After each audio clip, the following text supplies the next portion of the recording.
Do you like to find lost Roman things in the British countryside? Lost villas, lost roads, lost legions? I do.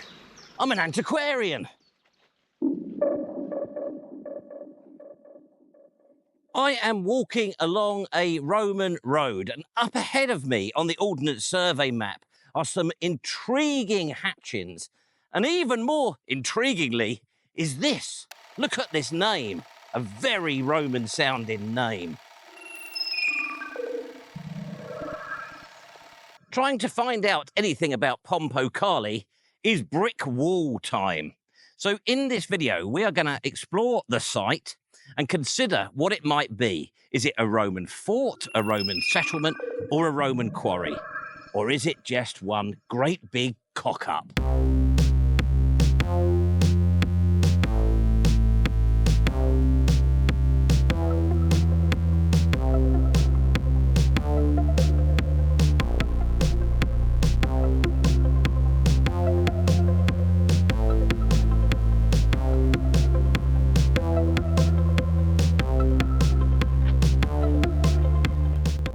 Before we get to Pompocali, I've walked up the course of this Roman road. I think we need to understand this road.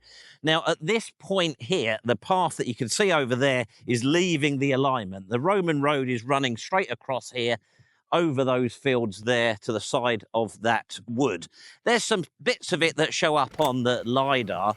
When it joins a lane a little bit further up, there's some nice earthworks marked on the LiDAR that sort of show how the lane has slipped off of it there. Marguerite describes this section as just following sort of field paths and hedgerows, which it does as I've walked up here. Very little to show that it's actually a Roman road. Perhaps a little bit of interesting stonework where it goes through the hedgerow just over there. No ditches, though. I did think there was a bit of an agger, but I can see that that's continuing round that corner there where we're off of the Roman line. The road itself is M72B, which is Margary's Roman road that connected Tadcaster to Eerily. If Pompocali is a Roman feature, be it a fort, a way station, or a quarry, then the idea is that it's here because this road is here. Oh, and you may have noticed that I've gone for the old Nicholas Parsons solution for maintaining one's distance from the riffraff on what is a very, very hot day. Believe me, it is hot. And note the complete absence of chemtrails here. I've learnt recently from viewers that it's Tweedy who brings the chemtrails. It's a conspiracy theory. I've now come down to the end of the track. Interestingly, lots more stonework around. I'm not saying that it's Roman. We are at the point where our Roman road crosses Milner Lane, what is currently Milner Lane. And then Margary's description of the route carries on the other side of the road alongside a wood. But what's interesting here is we've just got this Pompocali on the Ordnance Survey map. And if I show you some sort of overlay, you'll see that it has been there since the very first edition of the Ordnance Survey map in 1850. But that's all there is. And yet there are sort of parking bays here. It does seem to be a little bit of a local site for dog walking, picnics and the likes. Ah, this is interesting. I might be getting to the bottom of the parking thing anyway. There's another gate into the woods over there, Hetchel Woods. And the sign is telling me that that's some sort of nature reserve. So that's presumably what the parking is for. Our Roman road lays straight ahead. Marguerite is quite enthusiastic, if Marguerite is ever enthusiastic, in his description of this, describing the width of the ditches. And then later on, a sort of terrace way. We'll have to see if we can find that. So Pompocali lies this away. Difficult to see any ditches in all of this, but we do have quite a lot of stonework here. Again, some big old slabs in there. Oh, but I mustn't get distracted by the road. This is not a Roman road appendices video. I guess the significance of the road is that Pompocali, whatever it is adjacent to the road. Now, you might want to know how I became aware of this place. I didn't just stumble upon it on the map. It was actually from one of you lot. Earlier in the year, I did a video about astonishing Roman barrows in Britain, and Carol Armour put a comment talking about this place. That's how I found out about it. Now, she saw it as some sort of Roman burial ground. there are apparently large bungs of earth there that look similar to the Roman barrows we were covering in that earlier video. So I'm very much looking forward to taking a look to it, as you can imagine. Now, I hope you'll bear with me today. It is really, really hot, and that is not the best climate for this particular antiquarian, but I will try to be as diligent as usual. Now, on the subject of diligence, did you notice on that some sort of overlay earlier, that earliest Ordnance Survey map, 1850, there's an annotation and it reads something like possible Roman or Danish remains. Now, we know that the Victorians loved Roman stuff, but they also loved Vikings, didn't they? What they frequently called the Danish. So that's another possibility. It might not be Roman, it might be later, it might be the Vikings. Yep, I can see what Marguerite was on about here. As I come down here, the road is sort of started to terrace. It's cut in on that side. We've got high embankments on that side. So we're starting to sort of angle down towards a beck crossing down there. I think Pompocali is starting to become visible to me through the trees, but I'm not too sure how you get in.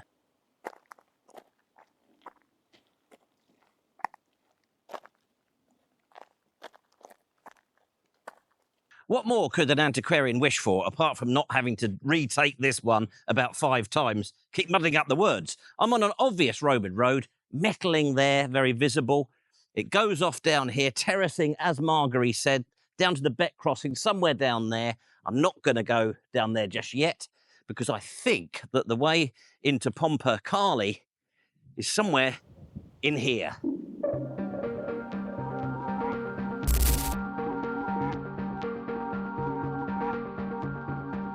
Just having a little bit of a respite from the heat. It's getting to my head a little bit. I don't feel that I'm entirely my usual balanced, sane, rational self today. I wanted to talk about influences, and this guy here, W.G. Hoskins, The Making of the English Landscape. I nearly called him W.C. Hoskins then. Now, I've had this book since 1998, and it is undoubtedly an influence to this channel, WC21 UK Productions Limited. You know, you are in part responsible for this, W.G. Hoskins. But I watched Amai's latest video. It's excellent, and he makes a really good point, because part of what comes out of this is the idea that you just put your muddy boots on, get out into the field, look at some antiquities and form an opinion, and that somehow outclasses academic research. Now, clearly that is wrong. So I just wanted to say that if you are thinking of getting into amateur antiquarianism, and I would encourage you to do it, it's a great hobby, whether you're going to put it on YouTube or not, you need to do both things. Yes, putting your muddy boots on and going having a look and seeing what a site tells you is invaluable. But take the research with you. Do loads of research. Find out everything you can that is known about that site first. Take that knowledge out with you when you go and have a look, and you will find it a lot more rewarding.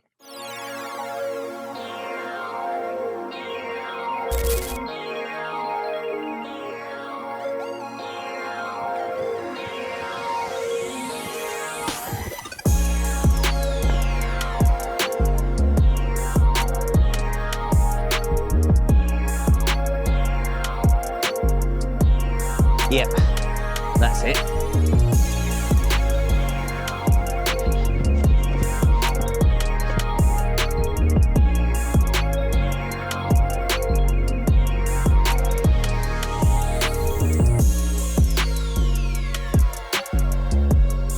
That is weird. Well, it is an odd-looking thing, isn't it? One of the ideas is that this could be a Roman-era quarry right next to their road.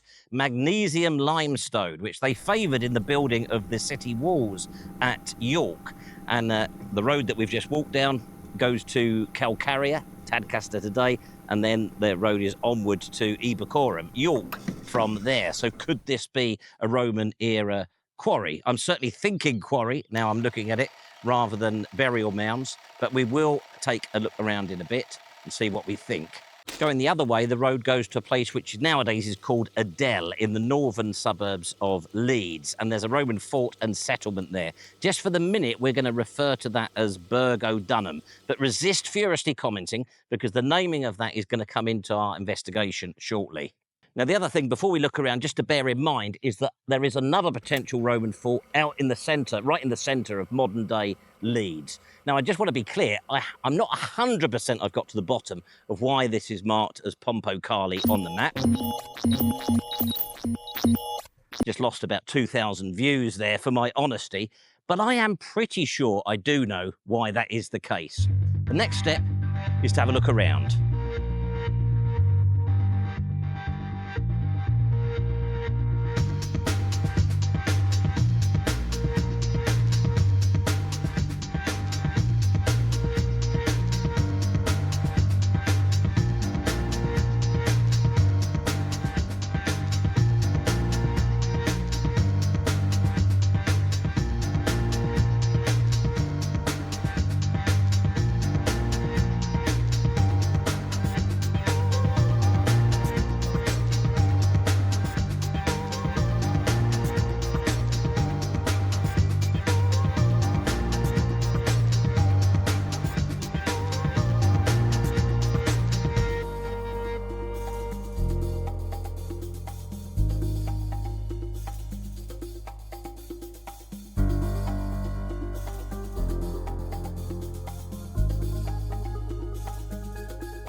I'm not going to beat about the bush and ask you what you think. It's readily apparent, isn't it? It is a quarry. There's no sign of any ditches. And you can clearly see that it is cut into the side of the hill there. The mounds don't look the same as any Roman burial mounds that I've ever seen. There's been no archaeology here, so nothing's been discovered. But it looks like what it is.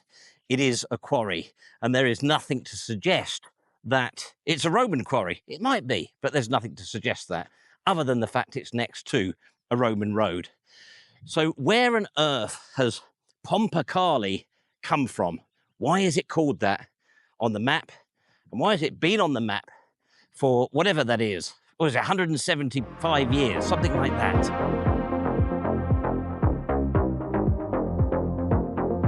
I mean, don't get me wrong, it's absolutely charming. And there are people walking here, walking their dogs. It's a great amenity, free open access land that isn't even marked as such on the map. That's always a good thing, isn't it?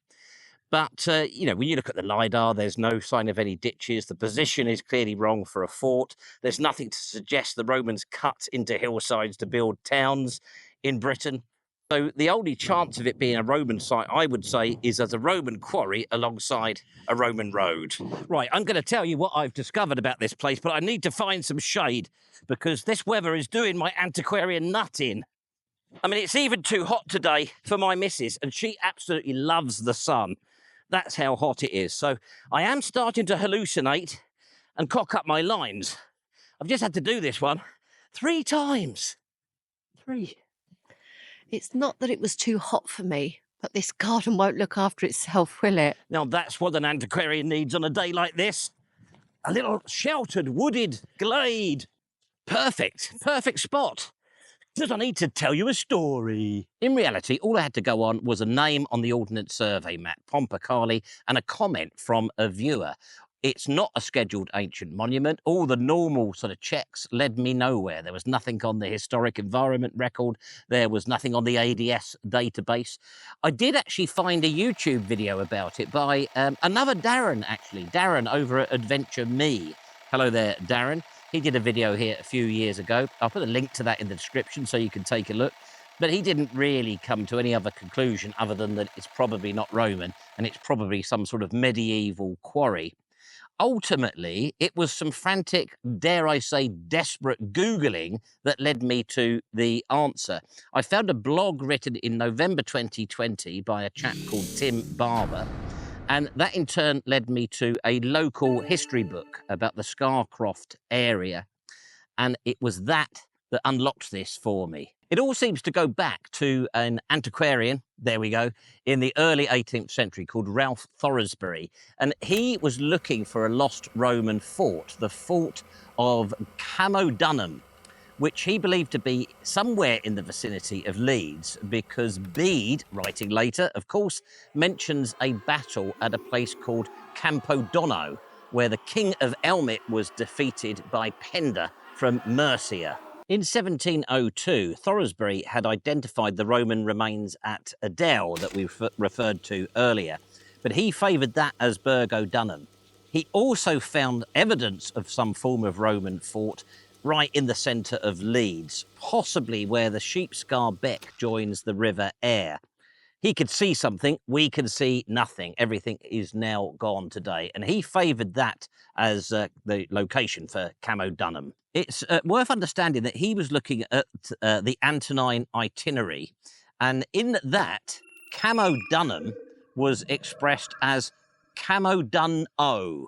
I'll put that on the screen so you can see the difference in the spellings. But he was also looking at a 1688 transcription of the Ravenna Cosmology, wait for this, where Camodunum was labelled Pompocali. Pompocali and Pompocali. Pompocali, Pompocali. Now, the final part of the jigsaw, we need to bring in another character, John Warburton, a contemporary of Thoresby. He was a map maker, so we're talking early 18th century, remember here. And he created a map of this area. And it seems that it was him that changed Pompocali to Pompocali on his map. That's early 18th century, so over 100 years later, in comes the Ordnance Survey, the know-it-all Ordnance Survey, and they incorrectly replicate that on their map. And it absolutely fascinates me that it's not just the 1850 map, it's been on every edition of the Ordnance Survey to the current day. It is even on my OS maps on an app. So a mistake that goes back to the early 18th century is still there today. I mean, just like Darren at Adventure Me, I'm a nice Darren, and I do feel slightly bad because I reckon that some of the locals who clearly enjoy this place enjoy describing it as a lost Roman fort or Roman town or whatever, but it clearly isn't. You could see here, you know, how we're cut into the ground. It has all the classic signs of a quarry. It might be a Roman quarry. So that's the other side of the sort of outer bank. So it's not entirely cut into the hillside there, but look at the extent of the drop-off there as we get into the central area. And, you know, that doesn't look like a fort or a Roman town, does it? It looks like a quarry. I suppose I ought to apologise to Carol as well. I hope you're not too disappointed. I'd like to thank you for bringing this to my attention because I've found it a fascinating investigation. And even if it isn't a Roman site, it's still great, isn't it, that for 300 years it's picked up this sort of mythos of being a lost Roman settlement called Pompocali. It really is a fantastic place for people to come to. I'd imagine this is quite easily accessible from Leeds, so a little escape to the country for folks in Leeds. And of course, needless to say, Carol, if you disagree with me and have any other evidence to present, then please get in touch and we'll take another look to it.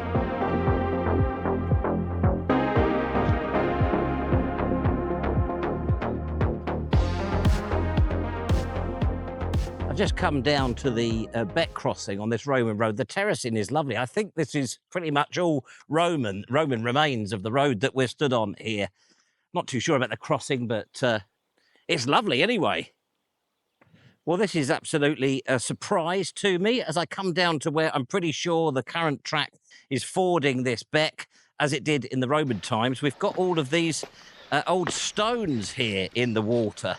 Now, I'm not suggesting a Roman ford because we know they didn't have those, but are these possibly the remnants of the Roman bridge crossing?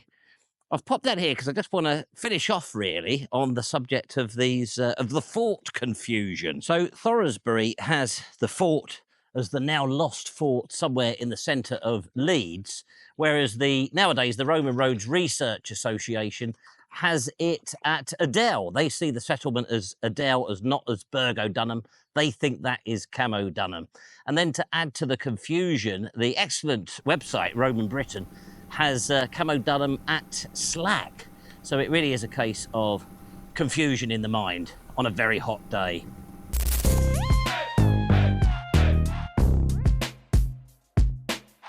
Somewhere over there is a Pompocali or something, a Roman place, but we're not really interested in that, are we, lads? I never do any research, as you know. In-betweeners.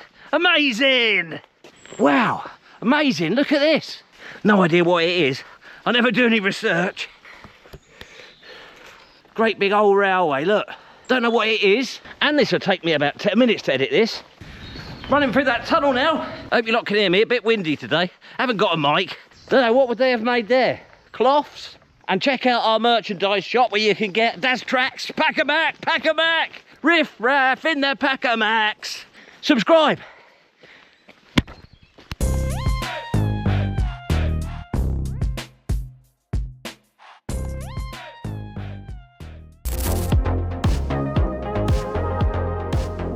Now, I have absolutely no idea why I thought this would be a good idea as an outro on this extremely hot day. Perhaps my mind has gone. Obviously, I want to thank our amazing members. I want to ask everybody else to subscribe if they haven't subscribed. Helps to get the channel out there, apparently. And we'll be back with another adventure next week.